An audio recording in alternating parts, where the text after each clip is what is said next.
April 24th, 2018 was a near extinction event for Junior's Empire. The core had awoken and I don't have F5 on.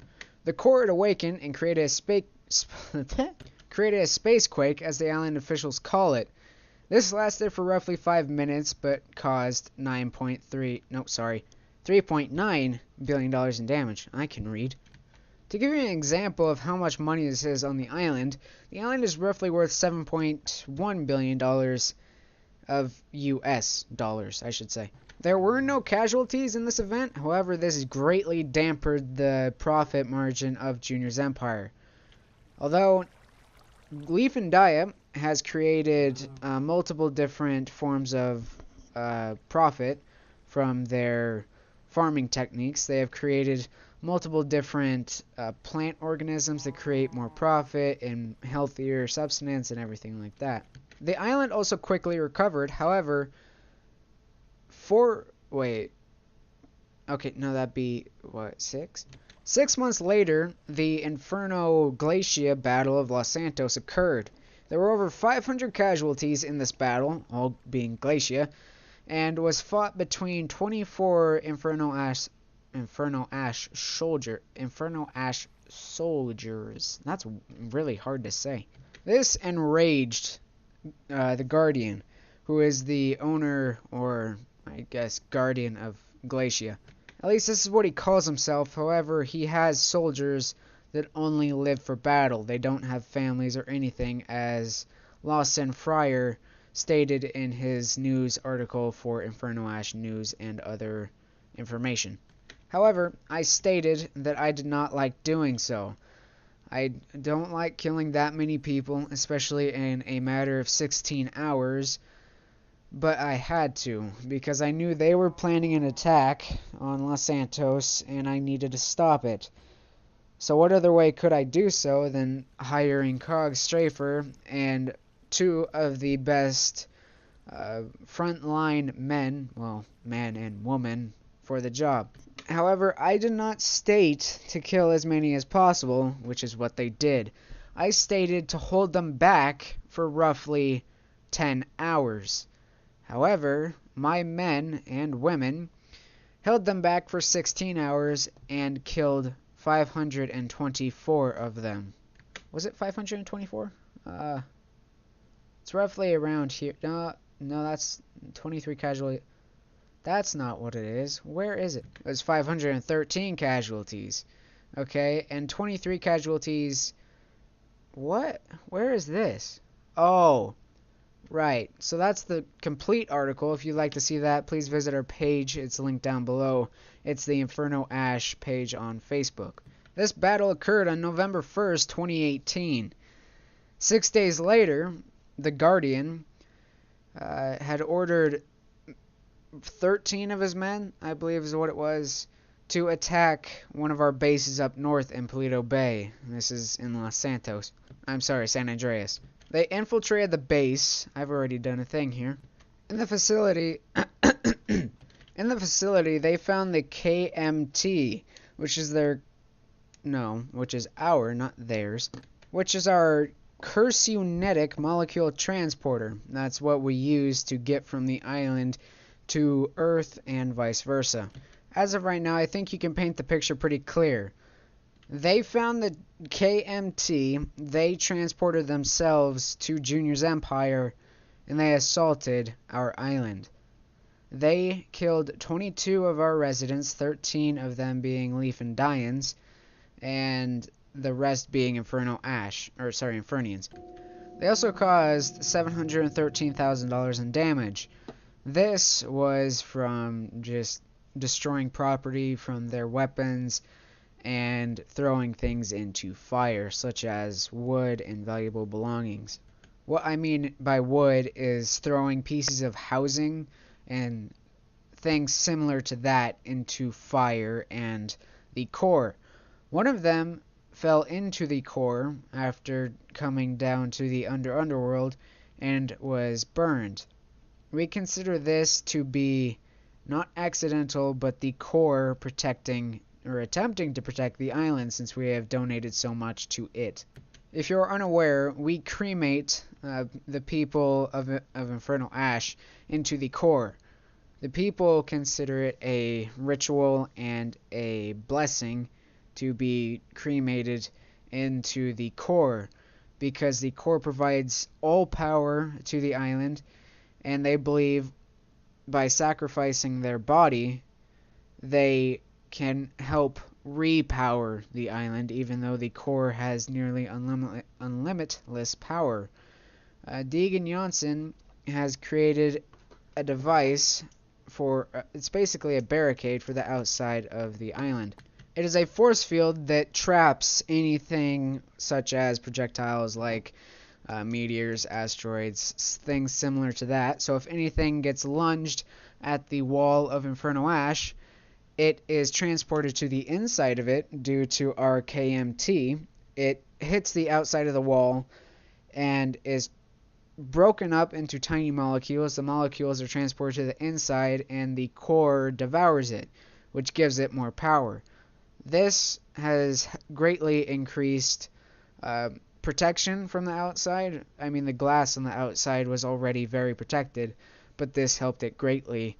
And so there's no possible damaging the outside of the wall or the glass.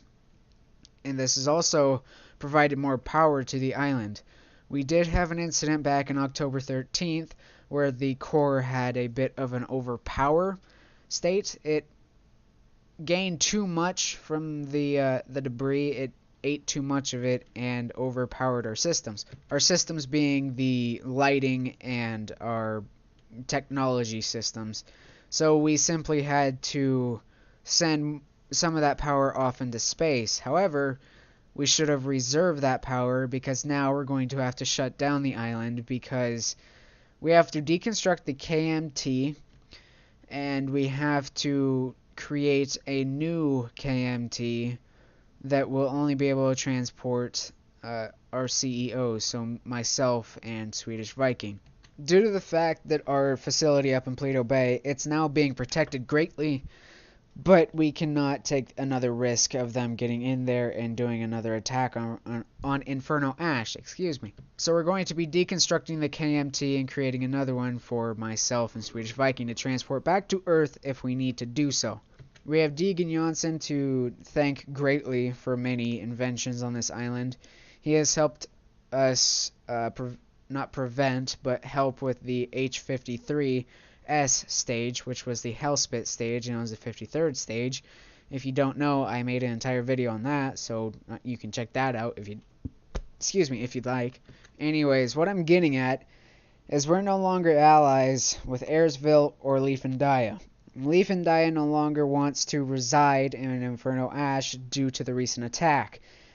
They thought they were safe on this island, but now they don't think that they are. We're attempting to negotiate with Leaf and Dia to convince them that no more Glacians can get on this island. However, we have had Glacians on this island before, but that was for a strategy. We transported them, they were tied, and we did undisclosed things to them to figure out information. I'm not going to say anything further on this topic. But we have not had any feedback or successful feedback from them yet, and Ayersville is now terrified of Glacia. They are afraid of their capabilities. Oh, that's a creepy sound. They were already afraid of the Guardian. He has a very deceiving name. He calls himself the Guardian, but he is nothing of the sort. Anyways, they are no longer speaking to us or... Well, I was going to say Leaf and Dia, but they never spoke to Leaf and Dia before, because they were no use of them. They're the snob of the Elemental Union operations. No, that's not. It's Elemental Union, that's it. So we're no longer allies with Ayersville or Leaf and Dia. However, we're still trying to negotiate with Leaf and Dia. And I apologize if I've already stated this. This is my third time trying to attempt to record this, because I'm not a very good spokesman, and plus it would be a lot easier with the editing software, but I don't have the funds for that right now, so boohoo. Anyways, Inferno... Are you freaking serious? You better not be coming after me.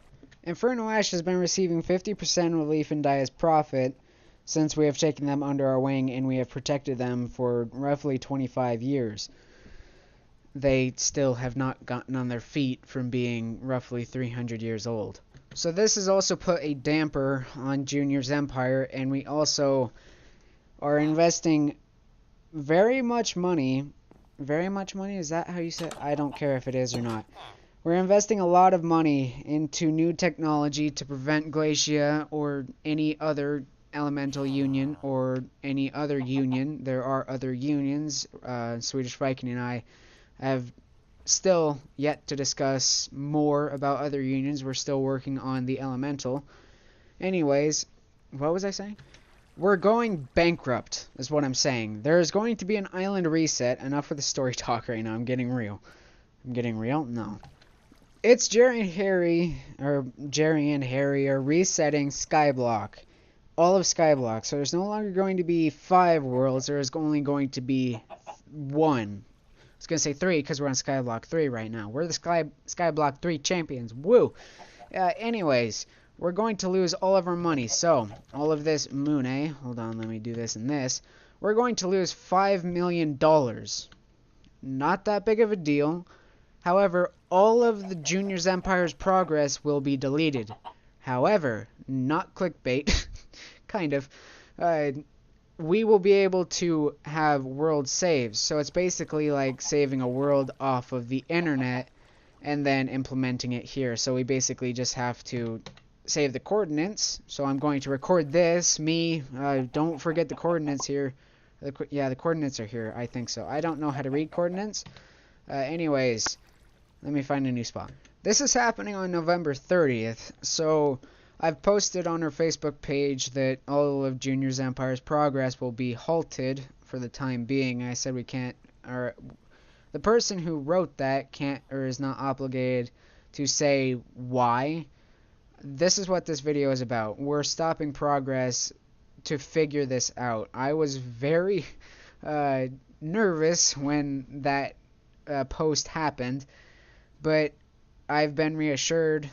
Jerry personally messaged, well, he didn't message me. He personally wrote on my comment on the post and said that world saves will be available. I just need to save the coordinates.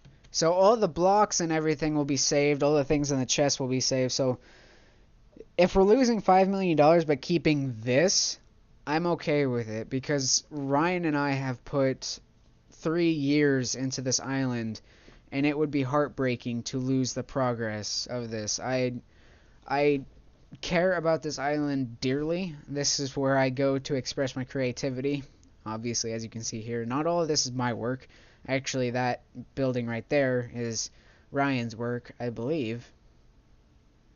Was that? No, I don't know. No, that wasn't. That was me. That was not Cog. That was Sam Play's house until he passed away.